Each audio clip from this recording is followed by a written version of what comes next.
Hello, everyone, and thanks for having me at HEDNAChat. This is my first time, and I'm also one of the victims of the ironing crisis at the hotel, so please don't judge me too hard on the wrinkled T-shirt. So Booking.com has been around for a while, right? It was founded in 1996, and yes, I had to look that up right before I woke up to the stage.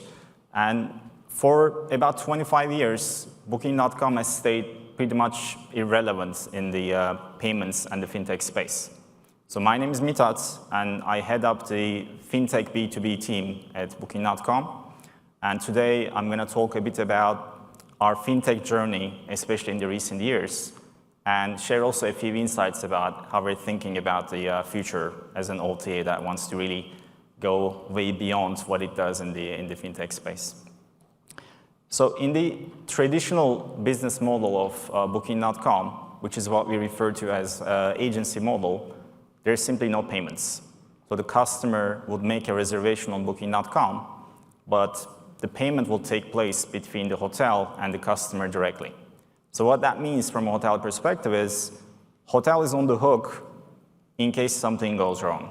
And as most of you would know, payments don't always work flawlessly. So there might be processing problems, there might be fraud, chargeback, SCA, you name it.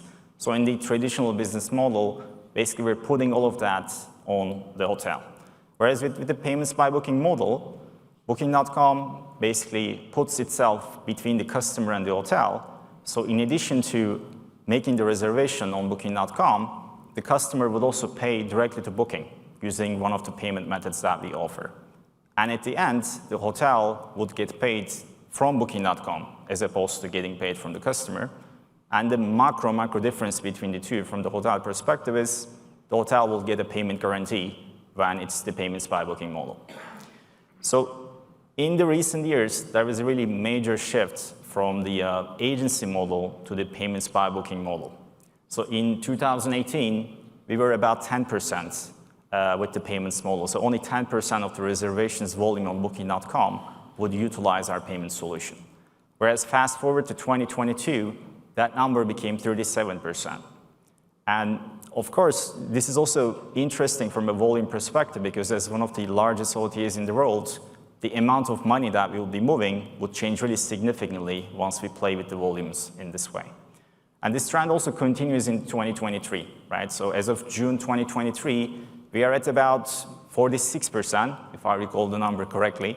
So almost half of our marketplace is now utilizing the payment solution. And to be able to scale the payment solutions in this way, we need a global operations, right? And today, the fintech team at Booking.com has 600 full-time employees. And this is not even including functions like finance or accounting and tax, etc. So these are people whose only purpose is to build financial products and payment capabilities in the marketplace. And we operate payments in 85 countries at the moment. So we have pretty much a global footprint. And the number of customers we serve in the last calendar year was 75 million unique travelers. Now for the hotels, payments are a completely optional B2B product we offer. So as a hotel, you have the absolute freedom to use payments by booking product or not. But given the strong value proposition that we have on this, at the moment, more than 70% of the hotels and the reservation volume across US and Europe is already utilizing the payments by booking products. Which begs the question, right? This is quite the investment. The company is investing so much into the fintech and the payment space, and it might not be that obvious from an outsider perspective. Why is Booking.com so interested in this? And at the very simple level, this is about customer experience. And I know that's a bit of a cheesy thing to say, it's customer experience, etc. So I want to make it a bit more tangible by explaining what that means and through some personal, let's say, incident I've had a couple of years ago. So this was in 2021. Back then, we had this thing called COVID, which now seems to be completely gone, given all the conferences and such. And after going through all these lockdowns and work from home 5 days a week, and I'm also based out of Amsterdam. So 2021 March, there's a good chance that the weather is nowhere near like the weather we have in Milano. So my wife and I, we decided that, okay, let's book somewhere nice, right? And we booked a trip to the Caribbean. And of course, we chose Booking.com as the channel for that, which I don't know whether it's a nice thing to say at a hotel conference, but yeah, we did use Booking.com. And then a couple of days later, a really wild email appeared in my mailbox, and this is from the hotel. And the hotel is basically telling me that they have a payment problem, something like that, and they want me to send my credit card information, including my CVV, over email, so that they can charge me. And, I'm a payment professional, so I've been in payments for 10 years. I worked at Uber, Klarna, a bunch of other places. And at a first glance, this is already like, what the hell is going on, right? But putting my personal, let's say, feelings aside, think about from any customer's perspective, right? The first thing you'll probably ask yourself would be, is this a legitimate email? Like, is this real, or are they trying to scam me? And two, if you're convinced that this is actually the hotel getting in touch with you, you'll probably ask yourself, why on earth am I bothering with this? Like, why is this even necessary, right? Because when I was booking my trip to Caribbean, I was thinking about, I'm going to get a mojito on the beach and I'm going to relax. Not that I'm going to be dealing with some random, whatever, American Express, CVC codes and stuff like that. But then also important to think from the hotel perspective, right? Because I think it's pretty easy to bash the hotel here and tell that, yeah, they don't have the technology, they don't know how to value the customer experience and such. But I'm fairly sure the hotel also doesn't want to do this, right? Because think about it, you're employing staff whose main responsibility is to make your customers happy, right? Provide a really great stay experience. And then instead of focusing on that, you have people sending emails, and they probably need to process this information as well, right? They're probably having an entire operation dealing with this type of issues. And then second, it's a business risk. So this was a non-refundable reservation, which means that if for whatever reason I don't reply to this email, and if I don't provide my information, the hotel is going to lose money. Or it could even be more interesting, right? The hotel might just cancel this reservation if I don't see this email. I don't have a duty for the hotel to sort of check my emails and send them my credit card details, right? So what if I completely ignore this message, or maybe I haven't seen it on time, ended up going to the Caribbean, go to the hotel, and the guy tells me that, oh, by the way, we already sold your room to someone else because we couldn't collect your money.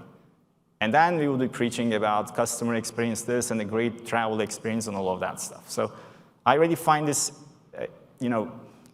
example quite interesting, but this is also not some isolated, one in a million, unheard of thing, right? Think about from your own personal experience.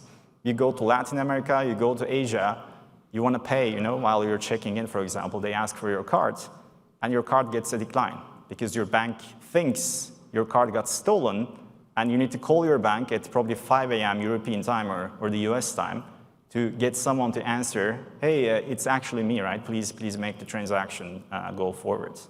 Or think, I don't know, I stayed a lot in the German hotels in the past couple of years, and their American Express machine seems to be always broken. So I don't know if there's some, technical thing or whether there's something else, but you also see these things happening quite often throughout the world. So that's essentially why Booking.com wants to invest so much into this problem, because these are not the sort of experiences we want to give for our customers or for our hotels, for that matter. And then some words about what the future may look like, right? And our product vision is based on the actual problems on both sides of the marketplace. So we look at what type of challenges the customers are having, what type of challenges the partners are having, and what are the trends that we see in the marketplace. Then we create a roadmap, then we create a strategy. And one of the most obvious trends in the, I would say, payments industry has been alternative payment methods. And I'm not going to talk too much about the value of APMs and how BNPL changes the world and things like that, right? So I want to keep this a bit more relevant for the hotel perspective. So Today, we support about 20 payment methods, 20 alternative payment methods on Booking.com. And we have entire teams whose sole job is to add new integrations and study the markets and create new, basically, alternative payment methods availability on the platform. And now we're adding about 1 APM per month, right? And this is something that I really find valuable for hotels because I'll call out 2 things. First thing is, whenever we add a new alternative payment methods, our promise to the hotels stay the same. Meaning you still get the same revenue guarantee that would have with any other payment method that we support on the platform. So we don't really make any exception. Maybe we tomorrow enable Dogecoin Pay or whatever crazy new thing comes up, right? But from a hotel perspective, we would still make sure that you won't be liable for chargebacks. We'll deal with the fraud. We'll deal with the regulations such as SA and so on. And the second very important aspect is, regardless of how the customer pays, the hotel will still get paid in the way that they want.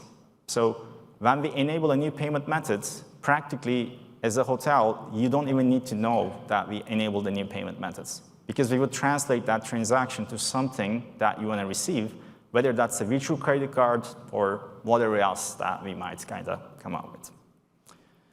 And speaking of which, so another important thing that I want to call out today is, so far, the vast majority of the hotels that we work with, they get paid with the virtual credit cards. And virtual credit cards, we have a bit of a love and hate relationship with them, right? So they solve very specific, important problems, such as the integrations, interfaces, reconciliation, accounting, all that stuff. So they really work, especially when you have a really old system. But they're also not the most efficient way if the only thing you want to do is to transfer money from A to B. Like using a virtual credit card is like one of the most expensive ways for you to do that. So we are aware of this, and going forwards, we are going to enable more ways for hotels to get paid from Booking.com. And bank transfers usually leads the pack here, because that's something that we keep hearing from many partners throughout the world.